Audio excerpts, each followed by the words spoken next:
ఈరోజు భారత్ ఒక అతిపెద్ద నిర్ణయం అండి.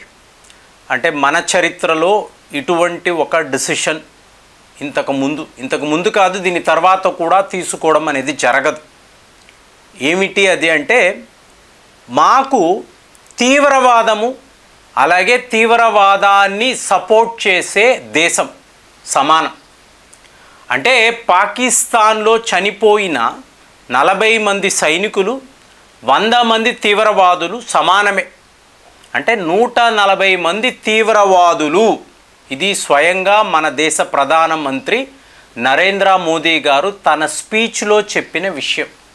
ఇక పాకిస్తాన్ తీవ్రవాదము, పాకిస్తాన్ ప్రభుత్వము సేమ్ టు సేమ్. మాలో ఇక ఎటువంటి తేడా ఉండదు. ఇది మన ఆర్డర్ ఆఫ్ బ్యాటిల్, యుద్ధ నీతి అంటాం చూసారా, దానిని పూర్తిగా మార్చివేస్తుంది. ఒకవేళ పిఓకే వద్ద, ఎల్ఓసి వద్ద అనుకోండి, మీకు పాకిస్తాన్ తీవ్రవాదులు కాశ్మీర్లోకి వచ్చి ఏదైనా దాడులు చేస్తే మనము డైరెక్ట్గా పాకిస్తాన్ ఆర్మీని టార్గెట్ చేస్తాం. అంటే ఇవాళ వరకు మనం ఏం మాట్లాడాము? మా పోరు తీవ్రవాదం పైనే. పాకిస్తాన్ ఆర్మీ వాళ్ళ పోస్టులు మా టార్గెట్స్ కానే కావు. ప్రొవైడెడ్ విత్ వాళ్ళు మా మీద దాడులు చేస్తే మేము రిటాలియేట్ చేస్తాము. ఇది మన ఆర్డర్ ఆఫ్ బ్యాటిల్. కానీ ఇవాళ ఏమైంది? పాకిస్తాన్ ఆర్మీ, పాకిస్తాన్ తీవ్రవాదము, మాకు వాళ్ళు తీవ్రవాదులే. ఇది ఎలా చూడాలి అంటే, ఇప్పుడు తాలిబాన్ అన్నారు అంటే ఏంటి? మామూలుగా తీవ్రవాదులు. తాలిబాన్ ప్రభుత్వము అంటున్నాం. ఐదర్ అది ప్రభుత్వముగా ఉండాలి లేదా తీవ్రవాదముగా ఉండాలి. ఇప్పుడు అమెరికాను తీసుకున్నారు అనుకోండి, మీకు రెవల్యూషనరీ గార్డ్స్ అని అంటారు. ఇరాన్ రెవల్యూషనరీ గార్డ్స్ అంటే ఇస్లామిక్ రెవల్యూషనరీ గార్డ్స్. సో వాళ్లను అమెరికా ఎలా చూస్తుందండి? అది ఒక దేశానికి సంబంధించిన సైన్యం. వాళ్ళు అమెరికాకు తీవ్రవాదులే. సో కొట్టాలి అన్నప్పుడు అందరినీ కలిసే, వీడు తీవ్రవాది, వీడు హూదీస్, హిజబుల్లా, హమాస్ ఏముండదు. తీవ్రవాదులే అని అమెరికా వాళ్ళు అంటారు. అలాంటి ఒక పాలసీ డిసిషన్ వాళ్ళు తీసుకున్నారు. సో సరిగ్గా ఇవాళ భారత్ ఏమంటుందంటే, పాకిస్తాన్ సైన్యము, పాకిస్తాన్ తీవ్రవాదులు ఇద్దరూ కూడా మాకు సమానమే. మా డిసిషన్, మేము తీసుకోవలసిన చర్యలు వీళ్ళపైన ఒకలాగే ఉంటుంది అని ఒక మేజర్ డిసిషన్ అండి. అంటే మన యొక్క టోటల్గా మనము పాకిస్తాన్ గురించి ఆలోచించే విధానము, అంటే ఫారిన్ పాలసీ చెప్తున్నాను. రేపు మీరు ఐక్యరాజ్య సమితికి వెళతారు, ఎందుకండి ఇలా చేశారు అని ఒక 40 దేశాలు అడిగినప్పుడు మనము చెప్పడానికి మన పాలసీలోనే మార్పులు తీసుకొని వచ్చేసాం. సో ఇప్పుడు ఇది ఎలా జరుగుతుంది? తీవ్రవాద దాడి జరిగింది, దీనిని మనము ఎలా చూస్తాము అంటే, వాడు ఏం చేస్తున్నాడు? ఇప్పుడు పోయిన వీడియోలో మాట్లాడాం, రేడియేషన్, న్యూక్లియర్ రేడియేషన్ అన్నాం. సో ఇప్పుడు రియల్గానే మేము భారత్ పైన అణు అస్త్రాలు వాడతాము అని అన్నాడు అనుకోండి. ఎందుకంటే మనది నో ఫస్ట్ యూజ్ పాలసీ అండి. మనము ఏ దేశం మీద ఎప్పుడు దాడులు చెయ్యము, ముఖ్యంగా అణు అస్త్రాలు అనేవి మనం వాడం. కానీ పాకిస్తాన్ వాడు దీన్ని ఓపెన్గా ఉంచాడు. వాడు ఎప్పుడైనా ఏ దేశం మీదైనా ఫస్ట్ ఆయుధాన్ని వాడే అవకాశం ఉంది. కాబట్టి ముందు మనము మన న్యూక్లియర్ డాక్ట్రైన్ని మార్చాలి, ముందు ఈ పని చెయ్యాలి. వాడు అక్కడ రెడీ అంటే ఇక్కడ ఆల్రెడీ మనం వెళ్ళి వాడి మీద స్ట్రైక్ చేయాలి, వాడి మీద అటాక్ చేయాలి, చేసి వాడు న్యూక్లియర్ సైట్స్ని అంతా కూడా ధ్వంసము చెయ్యాలి. ఇందులో ఎటువంటి కాంప్రమైజ్ లేదు.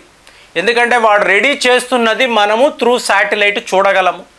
ఎక్కడ నుంచి వాడు ఈ అణు అస్త్రాలను డిప్లాయ్ చేస్తున్నాడు, మన మీద ప్రయోగించబోతున్నాడు, ఇది మనం గమనించగలము. మన S-400ను సిద్ధము చేయగలము. అలాగే మన బ్రహ్మోస్, ఇది ఒక న్యూక్లియర్ క్యాపబుల్ మిజైల్ కాబట్టి దీనిని వాడి మీద వాడగలం. ఇది వాడు చేయలేడు.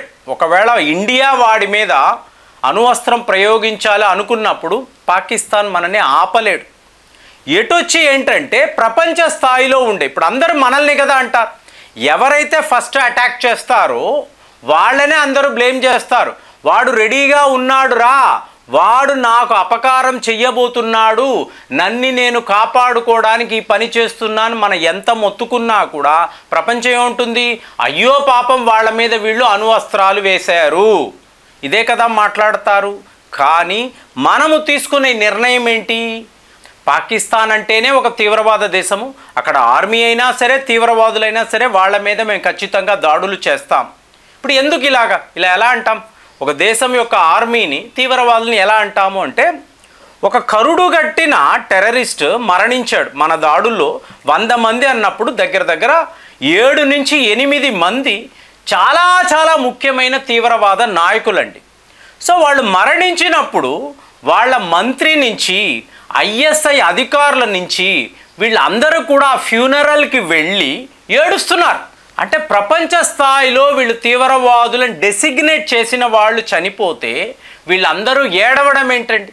మరి ఎన్ని వేల కుటుంబాలు అలా ఏడుస్తూ ఉంటాయి చూడండి. వీళ్ళకి ఎటువంటి మానవతా దృక్పథము లేనే లేదు. కాబట్టే మోదీ గారు ఏమంటున్నారు, చనిపోయిన వాడు తీవ్రవాది అంటే వాడి కోసము ఏడ్చే పాకిస్తాన్ ఆర్మీ వాడు, ఐఎస్ఐ వాడు వీళ్ళందరూ తీవ్రవాదులే. సో ఎవడి మీదైనా మేము దాడులు చేయగలము, వాళ్ళు లేపేయగలం, మాకు ఎక్కడా తేడా లేదు.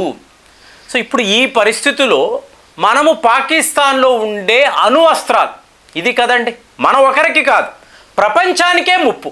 ఇప్పుడు వాడు ఏం చేస్తాడు, తీసుకువెళ్ళి వీటినంతా తీవ్రవాదుల చేతుల్లో పెట్టాడు. దీన్ని ఎలా ఆపరేట్ చెయ్యాలి అనేది వాళ్ళకి నేర్పించాడు అనుకోండి. ఇది ఏముంటుంది, పిచ్చివాడి చేతిలో రాయిలా ఉంటుంది. వాడు ఎక్కడైనా ఎవరి మీదైనా ఎలాగైనా విసరగలడు. అలాంటి పరిస్థితి రాకూడదు అంటే మరి ఇప్పుడు ఇవాళ పాకిస్తాన్లో అంత మేజర్గా న్యూక్లియర్ రేడియేషన్ లీక్ అన్నప్పుడు అమెరికా వాడు హుటాహుటిగా విమానాలు వేసుకొని వచ్చాడు కదా. రేపు భారత్ మీద ఇలాంటి ఒక అణువస్త్రం పడింది అనుకోండి, హైపోథెటికల్గా చెప్తున్నాను, వాళ్ళు అలా చేసే అవకాశమే లేదు. ఒకవేళ అలాంటి ప్రయత్నాలు ఉంటే పాకిస్తాన్ దేశమే ఉండదు. సో అది మన ప్లానింగ్లో ఉంది, మన న్యూక్లియర్ డాక్ట్రైన్లో ఉంది. కానీ అప్పుడు అమెరికా వాడు ఏం చేస్తాడు, అమెరికా వాడిది ఎప్పుడు దొంగ బుద్ధి కదా. కాబట్టి ఇవాళ మన అమెరికా మీద ఏ స్థాయిలో ఒత్తిడి తీసుకురావాలి అంటే, ముందు పాకిస్తాన్లో ఉండే అణు అస్త్రాలను నువ్వు తీసుకొని వెళ్ళిపో. ఎందుకంటే వాడి వద్ద ఆ అస్త్రాలను మెయింటైన్ చేయడానికి, ఆ న్యూక్లియర్ రేడియేషన్ని అలాగే దాన్ని ఒక టెంపరేచర్లో ఉంచాలండి. ఆ అస్త్రాలు మీకు పాడైపోకుండా ఉండడానికి కొన్ని రకమైన కెమికల్స్ అనేవి ఎప్పటికప్పుడు మీరు శుద్ధి చేస్తూ ఉండాలి. దీనికంతా బోల్డ్ అంత ఖర్చు అవుతుంది. ఏకంగా 140 న్యూక్లియర్ వెపన్స్ కదా, చాలా ఎక్కువ పెట్టుకుని ఉన్నాడు. సో వాటిని మీరు మెయింటైన్ చేయాలంటే వాడి దగ్గర డబ్బులు లేవు, అమెరికా వాడే ఇస్తున్నాడు. సో అమెరికా వాడి అస్త్రాలను తీసుకొని వెళ్ళాలి.